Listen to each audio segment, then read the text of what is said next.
καλησπέρα και από μένα. Σήμερα ολοκληρώνεται ένας πολύ μεγάλος κύκλος. Είμαι ιδιαίτερα συγκινημένη. Είναι το δεύτερό μου μεταπτυχιακό. Είχε τις δυσκολίες του.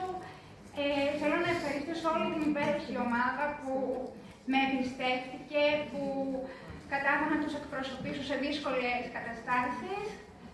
Ευχαριστώ την κυρία Έλισσα, την πρόεδρό μας, την κυρία Κουτρούπα, την διευθύντρια την κυρία Τονοπούλου, όλους τους καθηγητές μας, τον κύριο Τσίτσα που με στήριξε στην διπλωματική μου εργασία και θα ήθελα να αφιερώσω στην οικογένειά μου ένα ακόμη στοιχείο, στον άνθρωπό μου, τον Παναγιώτη, και να είστε καλά, καλή σας διαδρομή.